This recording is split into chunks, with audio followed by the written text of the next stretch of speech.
这条小路啊，你看右侧这些商铺呢，全部都关闭着，是不是要进行整体改造了，还是说都没有生意做呢？在丽江花园的江边来走走，这里呢就是三支香水道，你看啊，往前呢可以看到啊，就是星光大桥了，那个红颜色这个大桥。这边望过去呢，你看啊，我的右前方就那个像船一样的建筑物呢，是东沙的水产中心，就是以前的黄沙水产中心整体搬到了这边。这个南浦岛比想象的要大，我已经骑了半天了，其实也就是骑了半圈左右吧。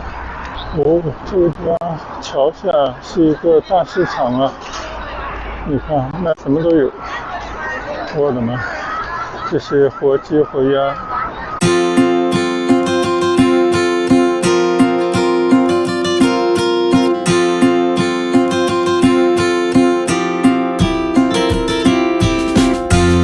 大家好，这边呢是南浦岛啊，10多年以前了，我20年以前了，我曾经在这边生活过一段时间，留下一些印象。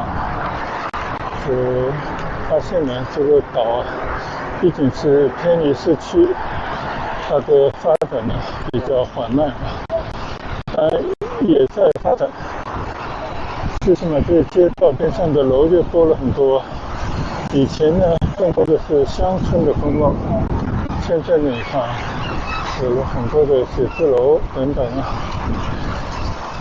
好，我已经看到右侧有一条马路呢是可以去到丽江花园的，那我到里面去看看，不知道现在还给不给进。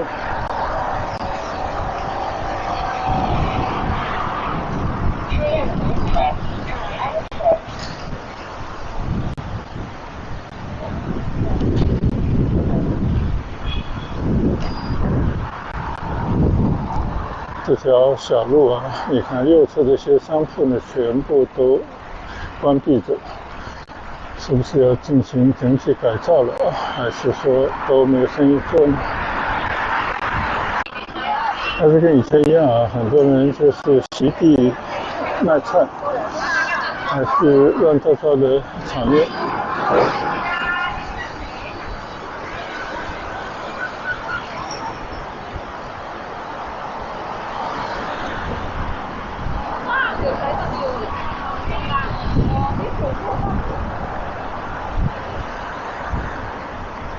左侧的百世家花园那部分被丽江花园收购以后，建了一个小区叫如茵居。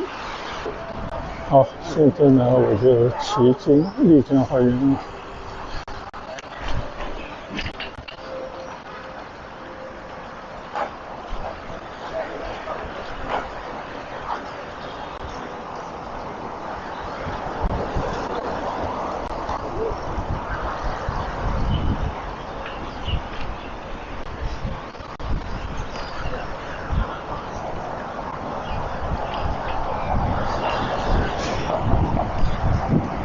右侧一大片地方呢，还保留着一些活动的区域，像网球场、篮球场啊，还有儿童游乐的设施等等，没有改变。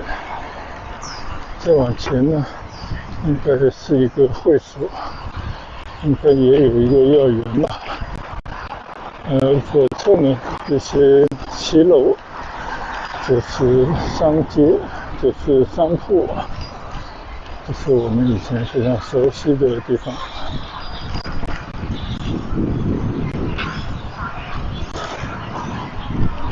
这个莱茵幼儿园好像还开着。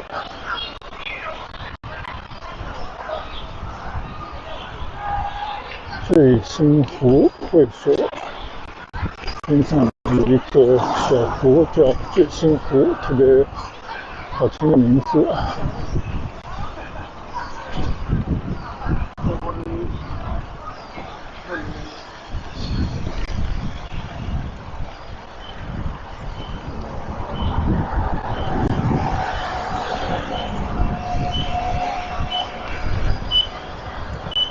我记得20多年以前吧，丽江花园应该是广州最具有文艺气氛的一个小区，而且各方面设施呢比较完善，因为它就是按照国外的一些理念来设计打造的一个楼盘。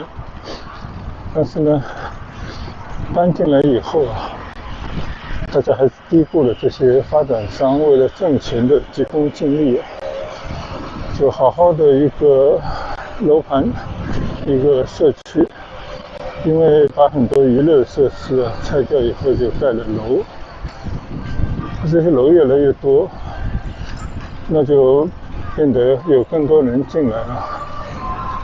到了后来呢，很多人就是为了贪图便宜才搬到这里来的，因为总价呢比市区里面还是要低一些，这样就造成了人口的失衡，车位的不够。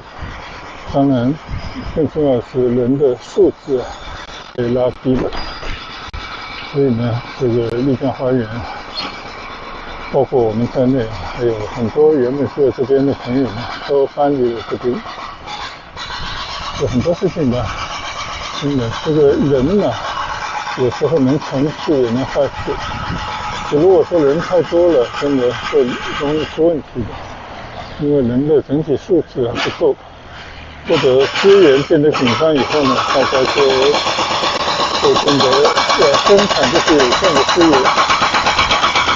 比方说，以前在丽江花园停车都是随意停在自己的楼下的，但后来呢，就要抢车位。然后呢，就是你要回来晚了，停车就成了大问题，或者你要付高昂的停车费之类的。这都是中国很多小区它发展的一种过程，没有办法。你作为业主能够做的，就是有能力逃离这里，否则的话呢，你要不就是同流合污，要不的话呢，就是纠结过日子。这个地方呢，是渔人码头门前的一个小广场。你看，现在种了一些竹子，就把它围蔽了起来。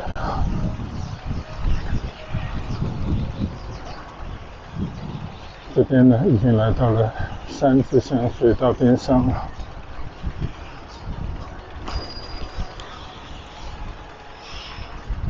最早的时候呢，这边是有码头啊，可以直达白天鹅宾馆那边啊，所以你如果要到那边去上班或者办事的话呢，可以坐这些轮渡。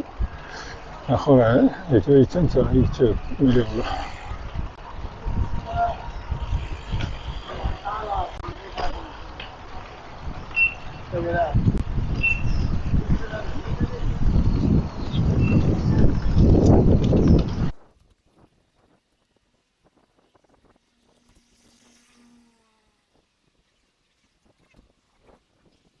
你看这条江边的马路上呢，窄窄的马路两边都停着车，真的是到了晚上水泄不通。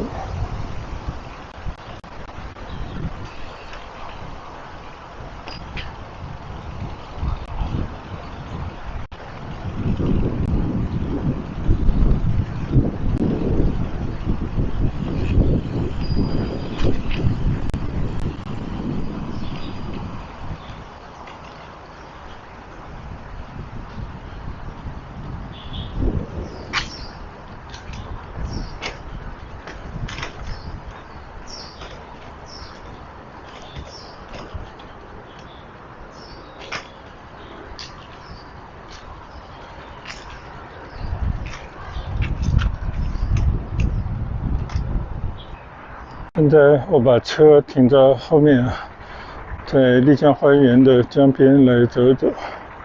这里呢就是三支香水道，你看啊，往前呢可以看到就是星光大桥了，那个红颜色这座大桥。刚刚我站在一座桥上也看到。刚刚我是从前面这么一路过来的，这边的水面还是比较宽阔，最近好像是一个汛期吧，这个水位还是比较高。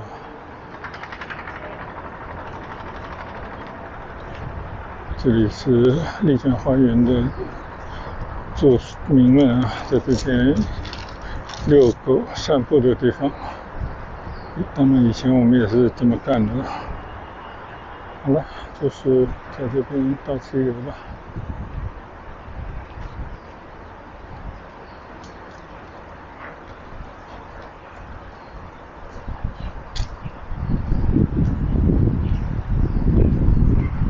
刚刚在江边略事休息，走了几步，看了一看江景，还是以前非常熟悉的景色和环境。这边呢没有太大变化，还是这个小区里面的住民们喜欢散步休闲的地方。应该说丽江花园呢三面环水，它还是比较安全的地方，因为一般人不大容易进来啊。你看右侧呢就是有一座桥连到外面去，那么这座桥呢是大家出村回村的主要的通道。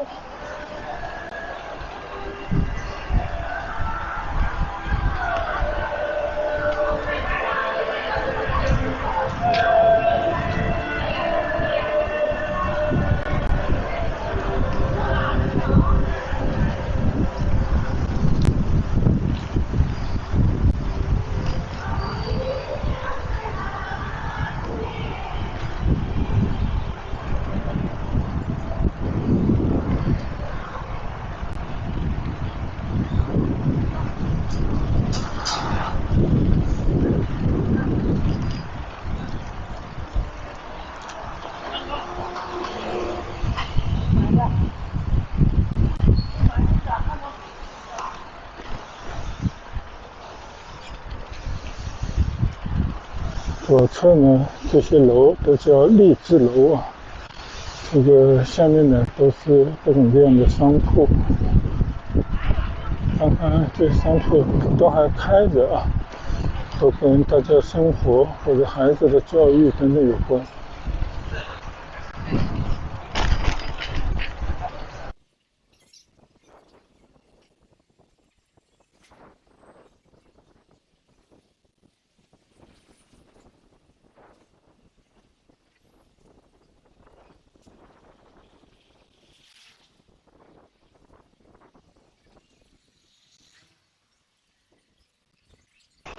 右侧呢，又是一个丽江花园的码头，上面还有写了丽江花园轮渡码头，就是我说的，这里就可以去到白天鹅的那个码头。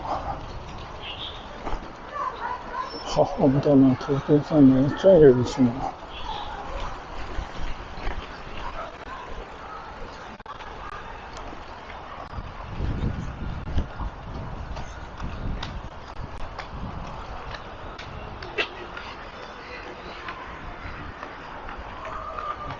看看这边的江啊，跟以前也没有太大的变化，因为江的两岸的这些楼呢，都是早早已经建完了。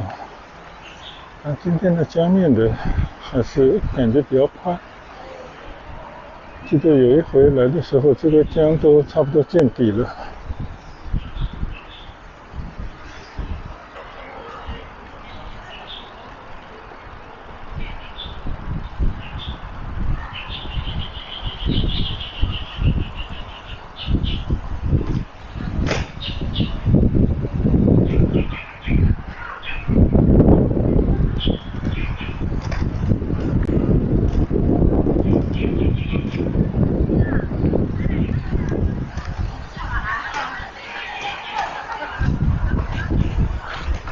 好了，我们现在呢告别丽江花园的轮渡码头啊，我们准备出村去了。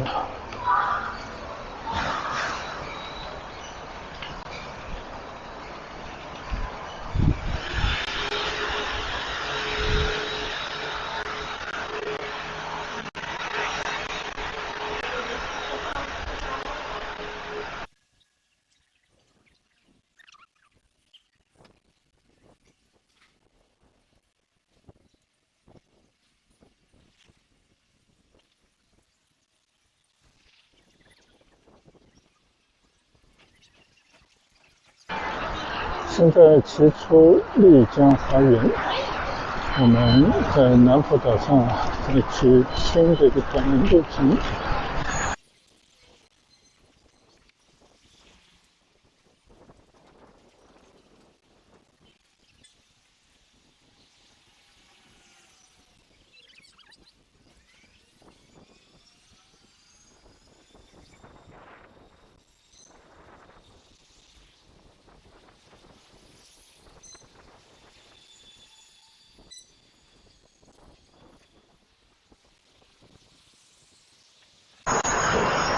右侧这条桥呢是南浦大桥，一条小桥，也就是南浦岛呢，主要就是由这条桥和丽江桥形成了一个向岛外的交通。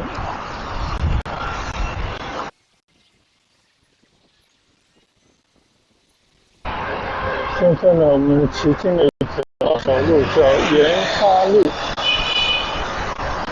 这边呢还有很多乡村样貌的商铺、街铺。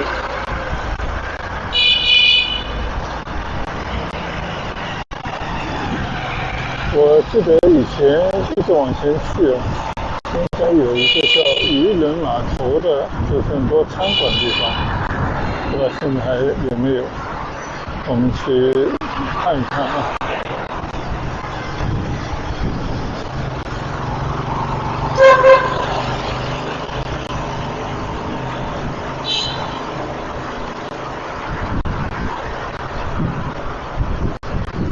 这个地方让你有种感觉，就任凭外面的世界怎么变啊，这边还是每天守着自己的日子。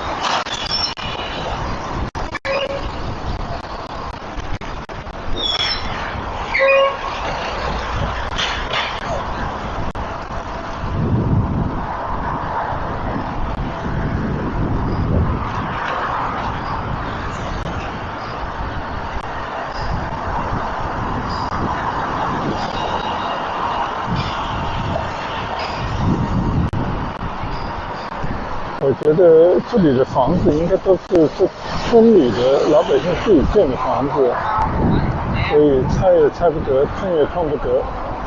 你要跟他讲规划啊，讲远景，这老百姓只想着眼前的利益，只想着我的这些房子出租一个月可以收多少钱。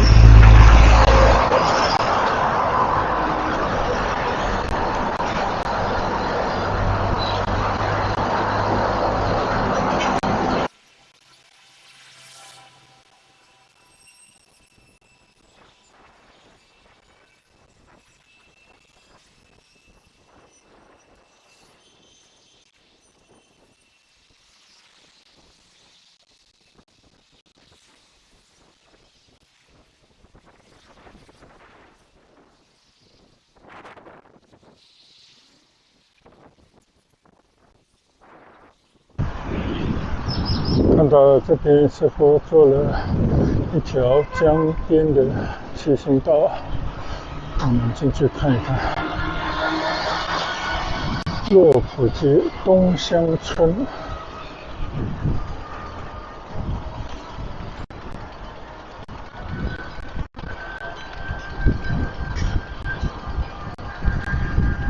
还不错啊，这里有了一条河边的骑行道。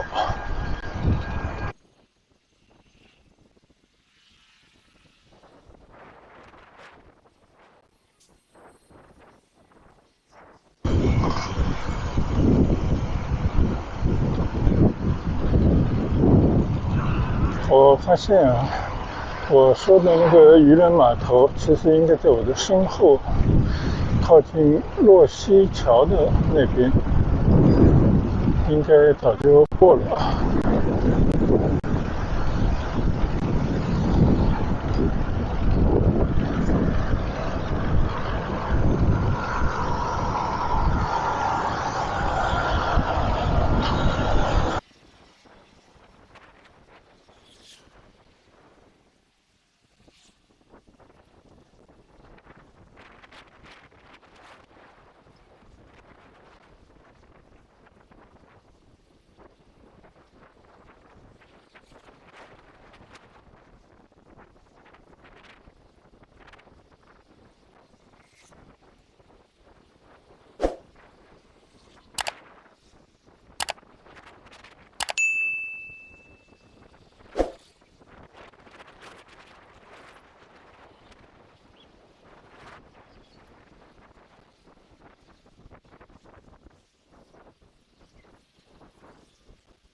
在一条小河通边啊，这条江湾的人行道断了，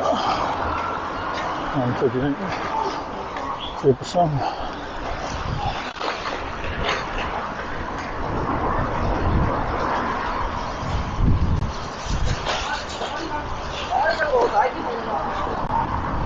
这里是工业路。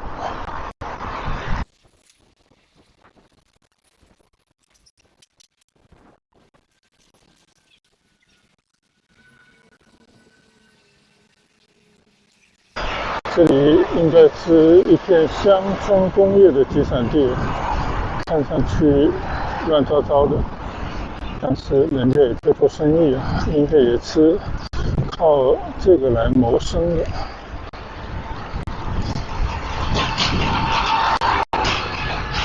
这个地方我好像没有来过的，我们继续往前骑一段，看看能骑到哪里。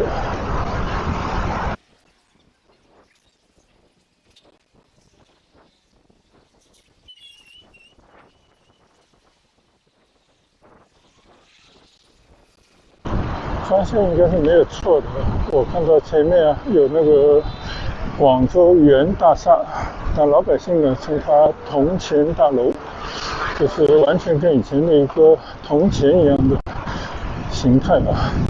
我们到它跟前去看一下。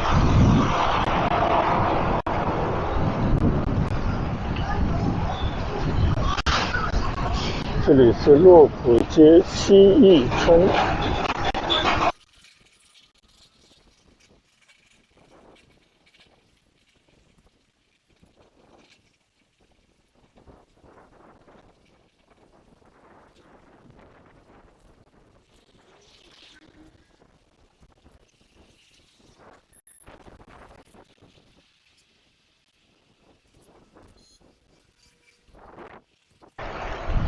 在这条工业路上已经骑了半天了，还没有看到江岸。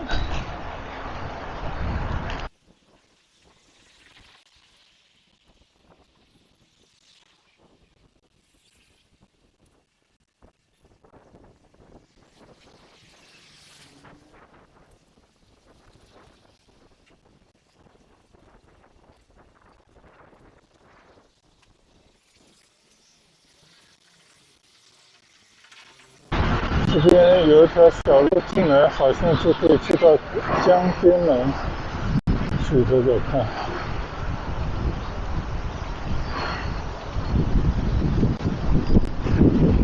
果然没有错。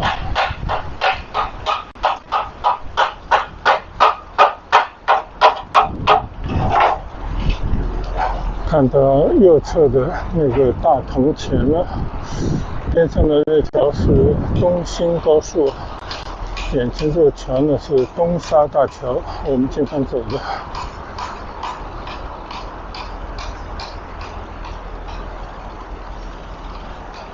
骑了18公里了，骑到这边呢，身体稍稍有点开始发热了，感觉起到了一定的效果了。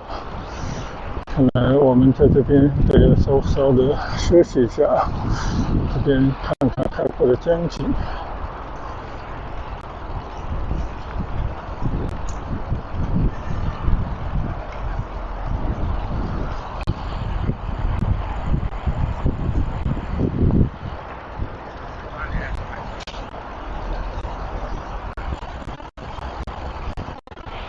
这边还是西村的地盘。我们来看一看这个大铜钱，就在我的正前方。这个大铜钱很有意思，因为这段时间我在看，网上说它经营不善，准备要拍卖，应该欠了不少债，要不就是卷钱走人了，资金抽走了，好像是作价13个亿左右吧。但是第一次拍卖流拍了，没有一个人举牌。原因呢是每个举牌人要交8000万左右的一个保证金，结果没有一个人交钱，当然也就不会有人拍卖了，最后就是流拍。然后这个公司说他们还要办第2次的拍卖，最后结果如何，拭目以待了。这边望过去呢，你看啊，我的右前方就那个像船一样的建筑物呢，是东沙的水产中心，就是以前的黄沙水产中心整体搬到了这边。前几天在看黄沙水产中心那边的商家的牌子正在拆除，那么那边就会留出一块可以发展的靠江的宝地了。以后的水产中心就搬到这儿来了，所以对面就已经是方村地界了。这里呢，其实就是我今天导的算是终点吧。就我们在这边看看江啊，还是挺有意思的一个地方。平时呢来的很少啊，几乎应该是没有来过，除了开车在头顶上经过以外啊。虽然这个地方呢也不能说设施完善，只是站着江边的有利的这么一个位置，所以大家也就看看江吧。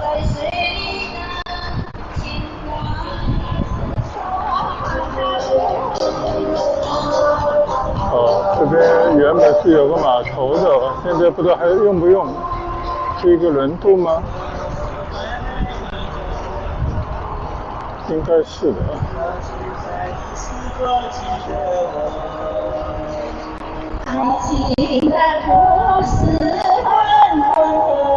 都关着门了。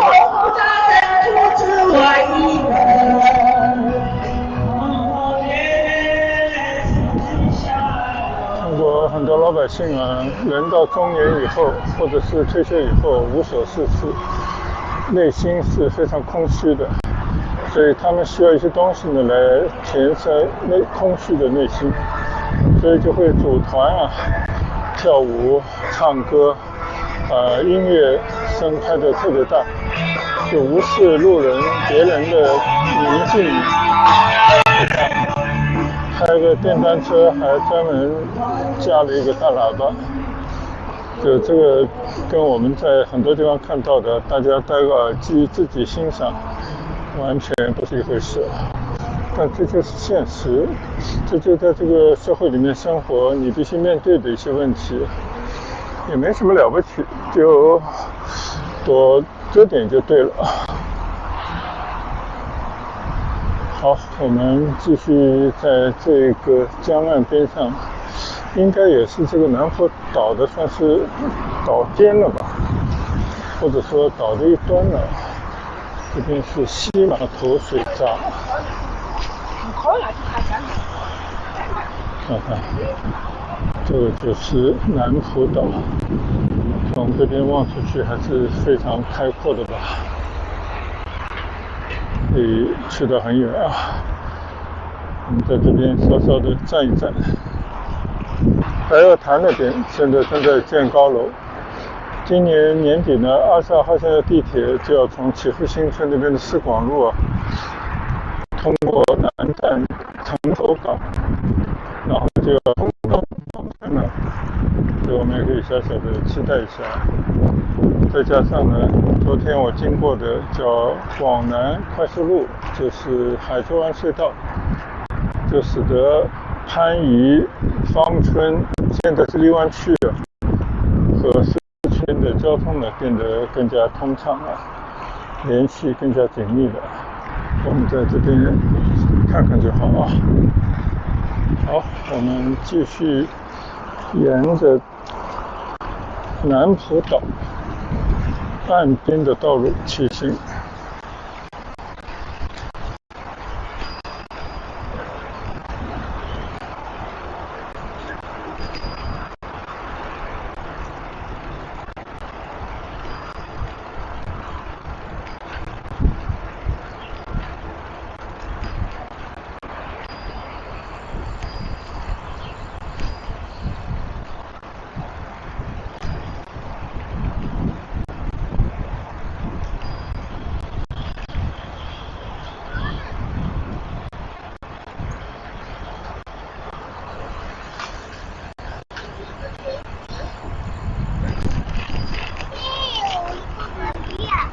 帮我看一下我有没有拿这个。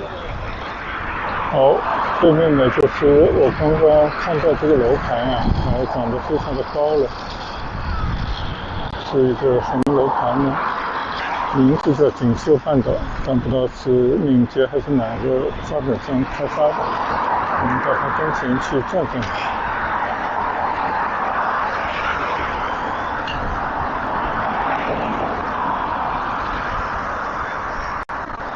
好像分为2个区，右侧这边呢是锦绣半岛的西区，那肯定还有东区。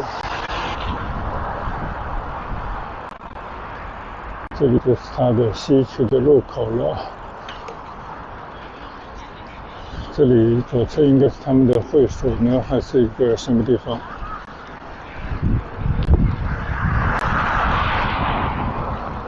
建在岸边还是不错的。但是呢，我刚刚说到20号线呢，它其实年底就要开通了。其中呢，就在这附近不远，应该有一个车站的，看看我们能不能去转转。现在我还是回到江边来骑会儿。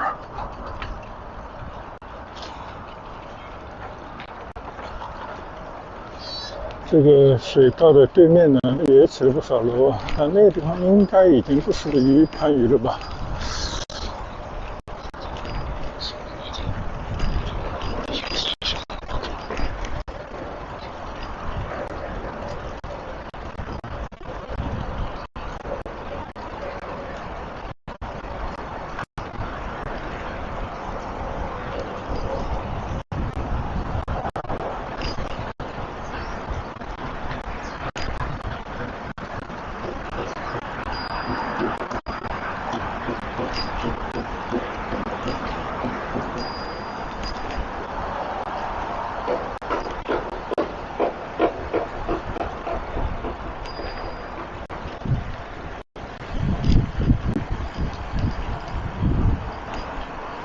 你看啊，这个右侧看过去，对面的江岸好像整理得更干净啊，都是一些草坪和绿树。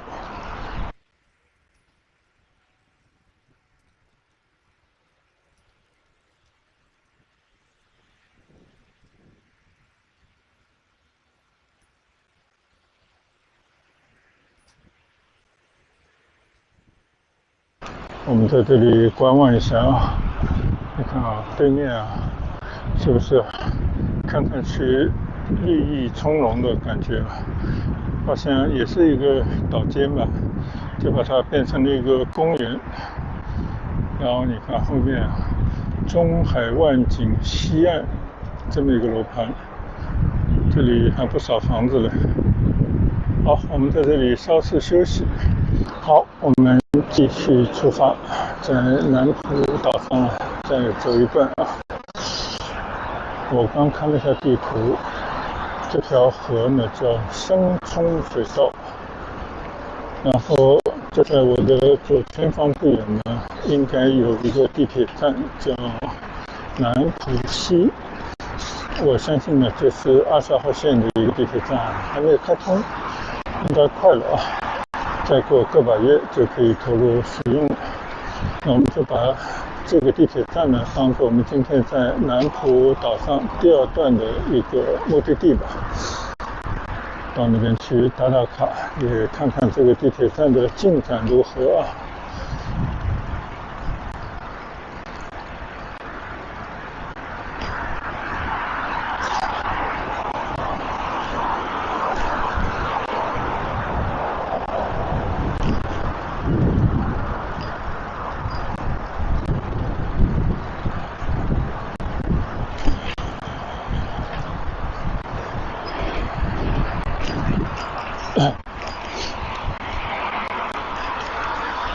我看到啊，左侧有个牌子写的敏捷金月湾啊，不知道跟刚刚那个是不是一回事啊？最起码敏捷这边是有一个楼盘的。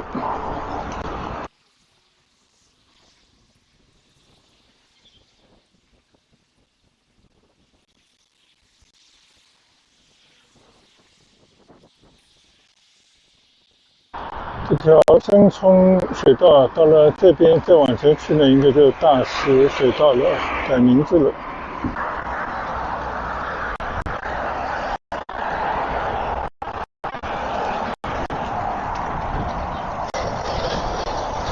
这个南浦岛比想象的要大，我已经骑了半天了，其实也就是骑了半圈左右吧。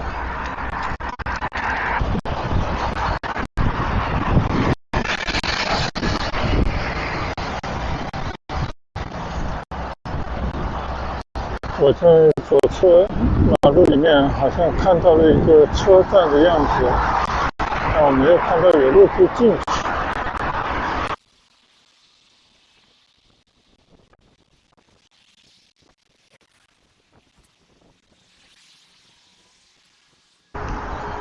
看到这边有一条进村小路，我们进去看，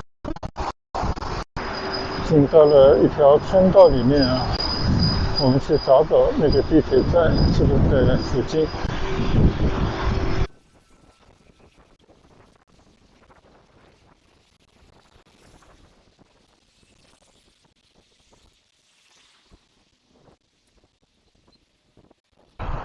咦，我居然没有找到那个地铁站的车站呢，到底跑哪去了呢？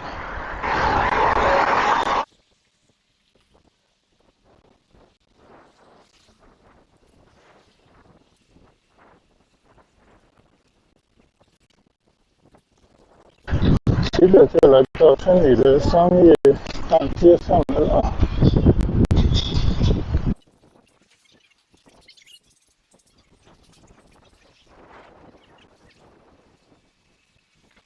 原来这个车站在这里呢，南浦西站，孩子都已经铺好了啊，应该很快就可以投入使用了。你看，这是 A 出口。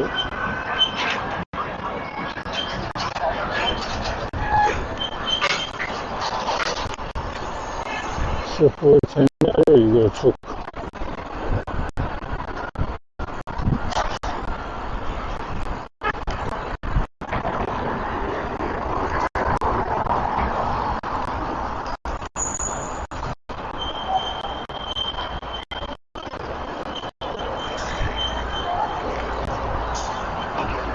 哦，这个地方桥下是一个大市场啊！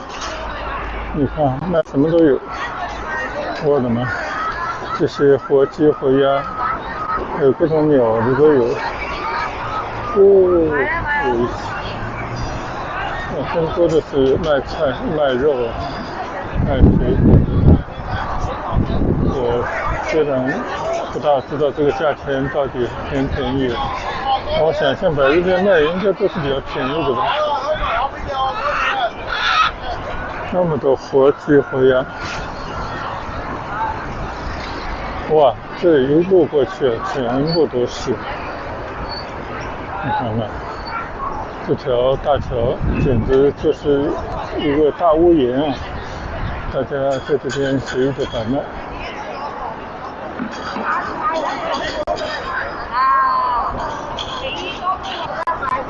好了，我呢就从这个东沙大桥下开始往回骑了。今天这个南浦岛上的地铁站也已经找到了，刚刚是 A 出口，前面应该还有一个，不知道是不是 B 出口呢？